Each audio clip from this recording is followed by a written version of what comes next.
Inside the underground war room, the Council of Earth's last leaders sat in grim silence.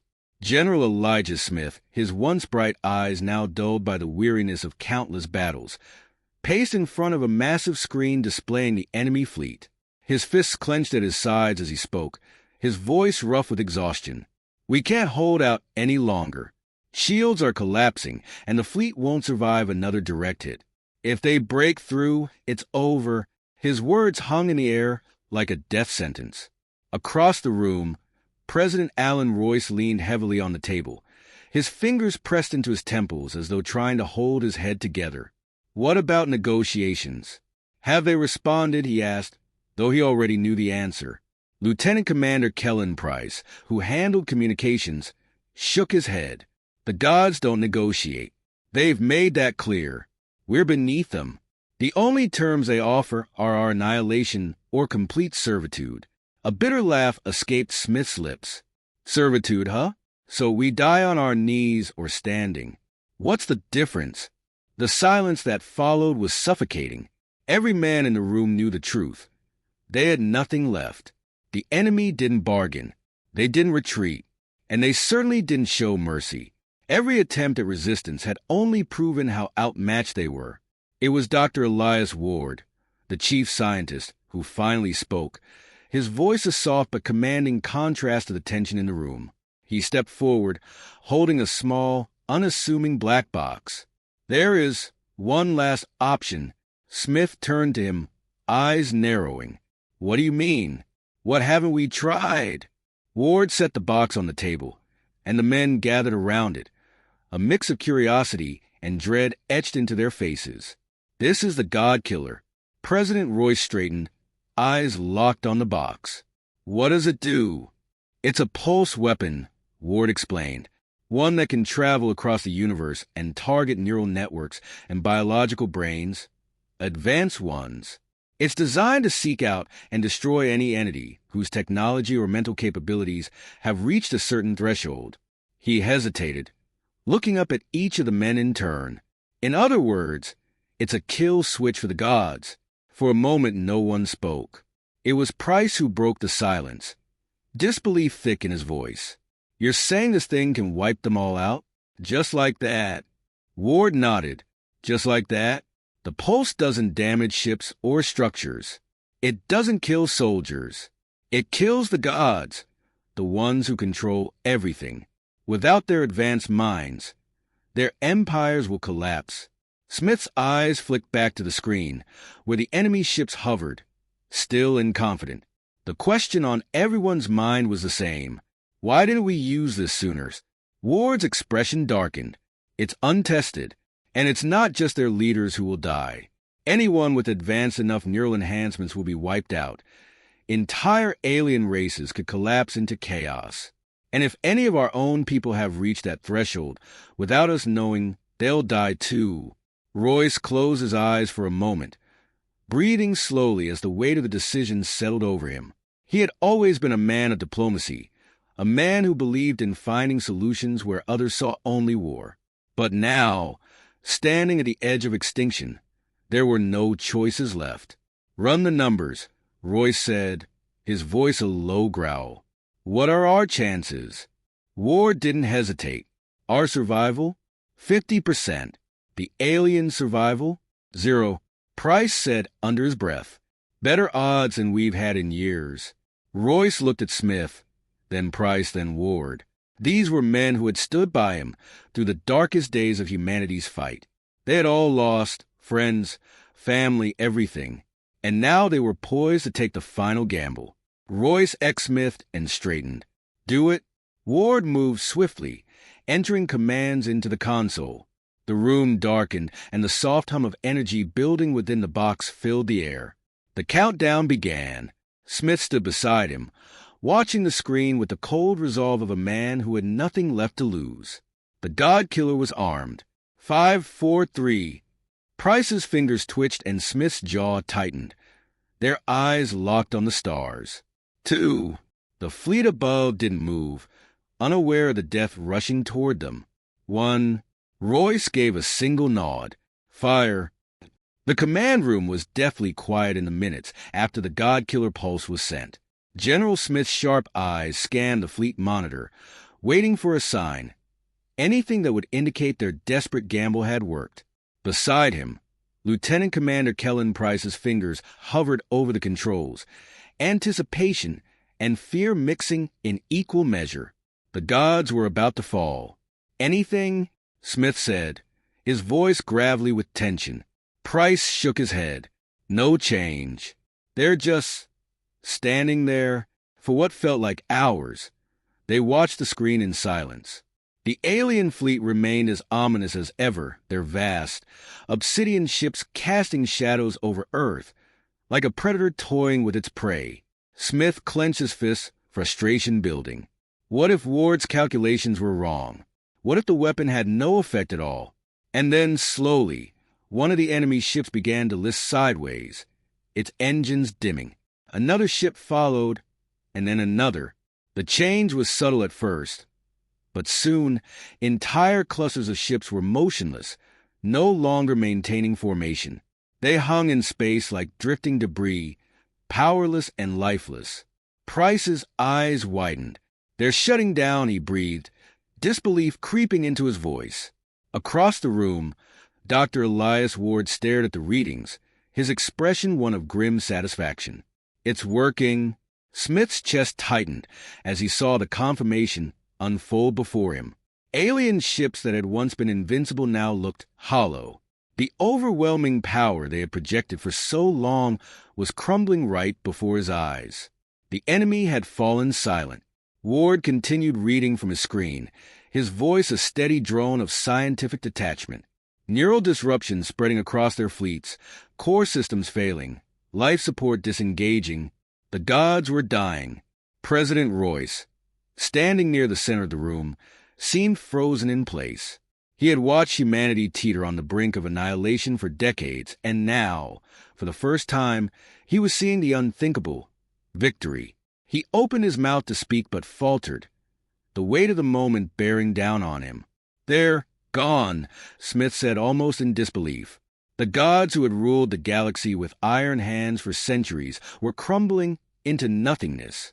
A wave of cheers erupted from across the command room, technicians and officers rising to their feet in exhilaration. Price slapped his hands down on the console and laughed, a sound of pure relief. "We did it." But not everyone joined in. Smith stayed silent, his eyes still fixed on the screen.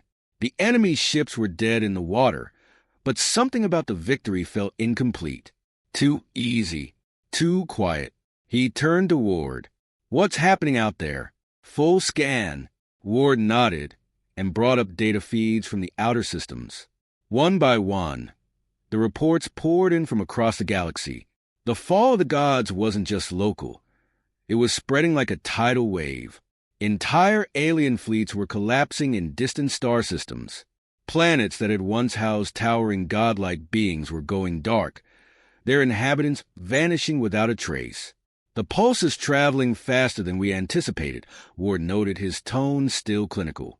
"Entire civilizations are falling. Their neural networks can't handle the disruption. Without the gods to control them, their worlds are unraveling." Smith grunted, understanding the implications immediately. "You're saying we've destabilized the entire galaxy." Royce, snapping out of his daze, turned sharply toward Ward. "How bad is it?" Ward's fingers danced across the console as he pulled up the most recent readings. "Bad. Their whole infrastructure was tied to these entities. Without their leadership, their technology is failing, their government's collapsing. It's chaos out there. Refugee ships, planets self-destructing, uninhabitable environments. It's a complete breakdown." Price frowned, his earlier joy quickly evaporating. "So we've won, but we've also caused a galactic apocalypse." Smith shook his head, frustration bubbling to the surface. "They enslaved us. They were going to wipe us out. We had no choice." But Royce, standing silently, weighed the cost. "The universe is falling apart, and we did this." His voice was laced with bitterness, the relief of survival overshadowed by the realization of what they had unleashed. Suddenly, Price's console flickered, and strange signals began to flash across the screen. "What the hell is this?" he muttered, eyes narrowing.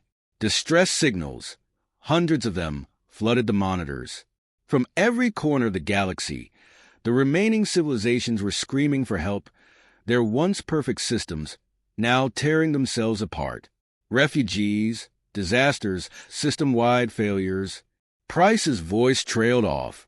The galaxy was descending into chaos. Royce's eyes flicked to Smith. "We can't just sit back and watch this happen. We need to."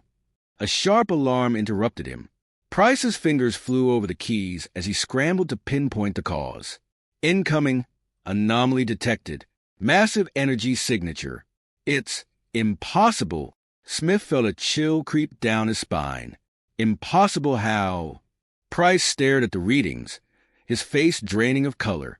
"There's something still out there. Not all of the gods are dead." Ward's calm demeanor finally cracked, his face going pale. "It's a survivor. One of the gods survived the pulse." Smith's hands tightened into fists as the reality sank in. Their ultimate weapon had worked, almost, but in the depths of space, something stirred. Something ancient. Something vengeful. The room fell silent once again as the enormity of their situation became clear. The gods were not fully defeated, and now humanity, having unleashed chaos across the galaxy, was about to face a new kind of wrath. Smith straightened, his mind already racing toward their next move. "Prep the fleet," he ordered, his voice steady. "This isn't over." The days following the fall of the gods were a blur of confusion, celebration, and unease. Earth's people, finally free from the threat of annihilation, erupted into mass jubilation. But beneath the surface, the victory tasted hollow. Inside the war room, where the decision to unleash the God Killer had been made, the atmosphere remained tense, burdened by a new, looming uncertainty. Humanity had survived, but at what cost? General Elijah Smith stood by the large viewport, watching the shattered remains of alien fleets float aimlessly in the void. He couldn't shake the feeling gnawing at him that this was only the beginning. The alien ships, once majestic and omnipotent, now drifted lifeless, but something darker had stirred in their wake. Lieutenant Commander Kellen Price broke the silence. "The latest reports just came in." His voice was tight, the usual calm veneer replaced by a strained edge. "It's worse than we thought." Smith turned to face him, his jaw set. "How bad?" Price swiped through his tablet, pulling up a map of the galaxy. Dozens of systems blinked red. Most of the remaining civilizations are in freefall. Governments are collapsing. Entire planets are going dark. We've got refugee ships en route from multiple star systems, all of them looking to us for answers. "Answers we don't have," Smith muttered bitterly. Dr. Elias Ward, his face pale and eyes distant, looked up from his console. "It's not just a collapse. There's something else happening. Something we didn't predict." President Alan Royce, seated at the head of the table, finally spoke, his voice low and measured. "What do you mean, Ward?" "We knew there'd be fallout." Ward's fingers tapped nervously against the console as he struggled to find the words. The God Killer's pulse. Its effect was far-reaching, but it didn't eliminate every godlike entity, some of the more advanced beings. They had safeguards, ways of escaping the pulse. "I'm detecting signs of activity in sectors we thought were cleared." Smith's blood chilled. "Survivors?" Ward nodded slowly. "Yes, and they're not happy." The room fell into a stunned silence. It was as if the air had been sucked out, the weight of their actions pressing down harder than ever. Smith had known from the moment they pressed that button that their victory might not be complete, but this, surviving gods, filled with rage, was worse than any scenario he had imagined. Price slammed his hand down on the console. "So what? We killed their fleets, their empires. What can they possibly do now?" Ward's expression remained grave. "These survivors, the ones who were powerful enough to evade the pulse, aren't like the others. They're different. They're older, stronger. They aren't just warlords or soldiers. They're entities that exist beyond our understanding of time and space. They've lost everything. Now, they're coming for us. President Royce ran a hand through his graying hair, his face lined with exhaustion. And what do we do when they come? We've unleashed chaos across the galaxy. The lesser races blame us for the destruction. The survivors, they'll want revenge. Smith's eyes hardened. We fight like we've always fought. We survived their empires. We'll survive this. Ward shook his head. This isn't like before. These survivors. There are rumors of what they've already done. Refugee ships are disappearing. Entire colonies. Gone without a trace. And the signals we've intercepted. It's not just brute force. It's reality itself bending. Time, space, they're manipulating it. The general felt a knot form in his gut. Humanity had spent centuries outmatched, battling enemies who viewed them as nothing more than insects. Now, in victory, they found themselves facing something even worse, a war they could neither see nor comprehend. The enemy was no longer just gods. They were nightmares made real.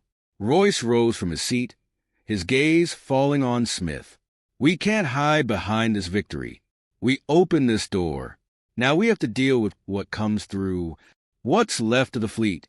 Smith asked, already shifting into action mode. Price checked the fleet status. We're running low on supplies, but the ships are intact. However, even with every ship ready, we're barely a shadow of what we were before the war. If these gods, or whatever they are, decide to strike, we won't be able to hold them off. Smith nodded, already piecing together the strategy. We need to prepare. Defensive stations, scouting teams, anything that can give us an early warning. I want eyes on every sector where we're detecting anomalies. If there's a chance we can strike first, we'll take it. Ward hesitated. There's something else. Before we fired the God Killer, I warned about the pulse's secondary effects.